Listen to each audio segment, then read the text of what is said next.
Hello, everybody. This is Ryan from I Try Running Programs, and we've completed the 10th week of the Hal Higdon Advanced 1 Marathon Training Program.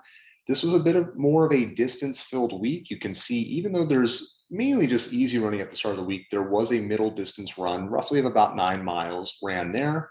For me, the way that I do hill workouts, they can range anywhere from roughly at kind of a half mile total hill to a 3/4 mile or a full mile or more type hill effort per repeat that I run. So that can add up to some pretty big total distance if I'm not too careful with the way that I do that. And then after my rest day, there was a 9 mile goal pace effort and a 19-mile long run as well. And we're really starting to get to the point in the program where there will be, roughly a 20-mile long run every other week, sandwiched kind of between that will be a 12-mile long run up until basically race day, because there's a potential I may not be able to run the 18th week in terms of my tapering time frame, just because of how my schedule is working out leading up to race day. So should be an interesting end to the training. But focusing back in onto this week came out to roughly a little under 63 miles.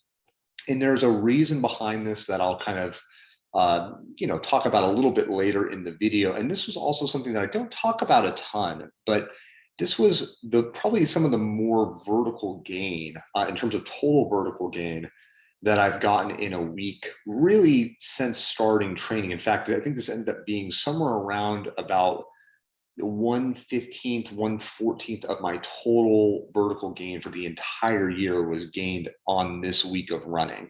And this was also much more time than I would normally spend on my feet, being almost 9 hours of total training. So this was a bit more effort, I suppose, in terms of just getting through the week. It wasn't too bad. But I do think that there was still a little bit of a carryover effect. In my previous training recap video, I talked about the half marathon time trial that I did, and that's what Hal Higdon has you end your 9th week of training on. And I think that was still sapping my legs a little bit. I'm not showing the very first run of the week. That would have been a 3-mile easy run. Essentially, my watch just wouldn't record the distance, it recorded the time. So I'm not really sure how much I ran that day. It's kind of a little confusing. Anyways, long story short, for the first easy run, there was a 9-mile easy run for the week. Ran it very, very slow at about a 9-mile pace. I was still feeling a little heavy in my legs. And you can see really at one point, even getting up into the 9:30 range. I think I did admittedly stop here to have some water and just kind of walk for a second. But by and large, a pretty easy effort. Really my legs were still trying to recover from that half marathon. So I wasn't too concerned about this. It was better to just cover the distance and not really force myself to expend too much energy on this training run. Now I had to move one of my easy runs to before the hill effort. This is kind of out of order. This actually took place after the hill effort, I should say. But this easy run ended up being 4 miles of distance. 9 miles roughly pace wise. And once again, pretty consistent, nothing super crazy to report here. You can see that the ebb and flow of it looks wide, but really the gap of pace is somewhere between about 8:20 to about 9:20.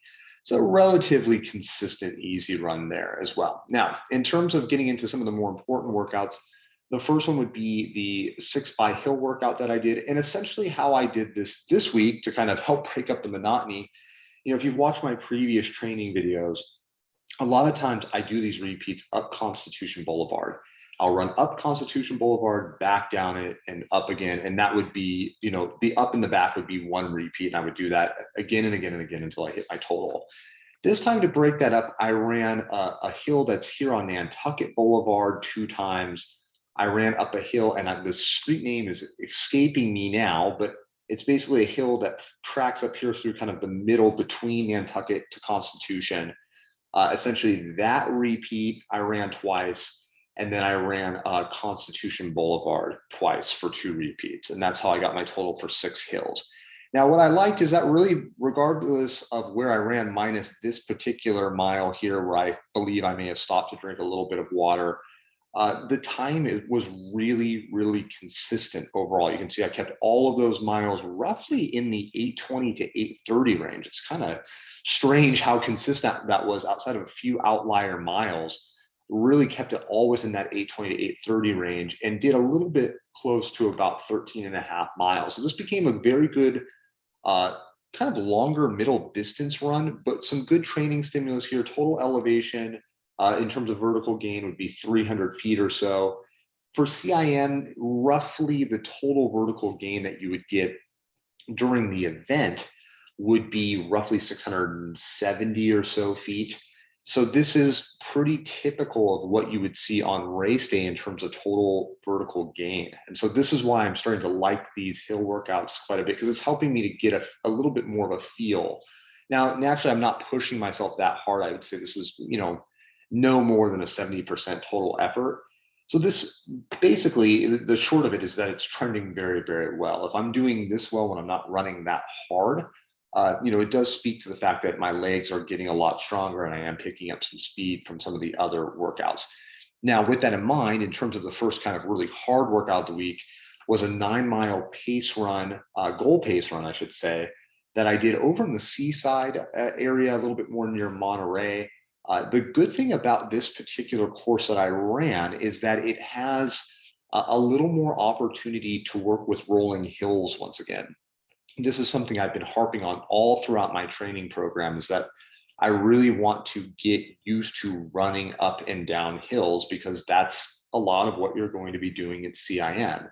So with that said, the goal probably for the day was to try to run this around 7:15 pace total. And so I was a little bit faster than that. And you can see the total elevation in 9 miles is more than half of what I would see at the California International Marathon. So that's a really good sign, once again, that I think my legs are able to climb. They are able to run on a decline as well. So that is positive news by and large. Now you can see that really, the miles were pretty consistent. This first mile was a little bit slower because it's basically like running up a hill. I was running from basically the campus area here in Seaside, the college campus that I work at. I was running up a hill up into kind of the old military housing. And that's when I started to be able to run up. It was a little bit flatter there, so I was able to run a little bit faster. I had 1 mile there under 7-minute pace, and then kept everything really between 7:13 to about 7:30 pace. Now, this is where I really miss having the Fitbit working correctly, because I'm not really sure how much effort this really was. I remember multiple times as I was running along kind of this long straightaway right here, I was thinking to myself, this is not that hard. And I went into the run with this kind of mindset of, I want to run the hills a little bit easier, and I want to run the downhills a little bit harder. I don't necessarily want to go all out on the downhills, and I don't necessarily want to go super, super easy on the more uphill sections, but I do want to try to take that kind of methodology. And so that's why you can see kind of these big swings from, like, the low 6s to then maybe even the high to mid 7s to even the low 8s.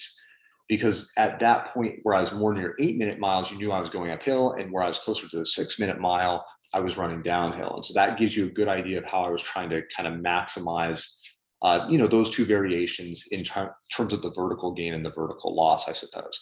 So with that being said, I think overall this was a pretty good effort, one that I felt really good with once I finished the run.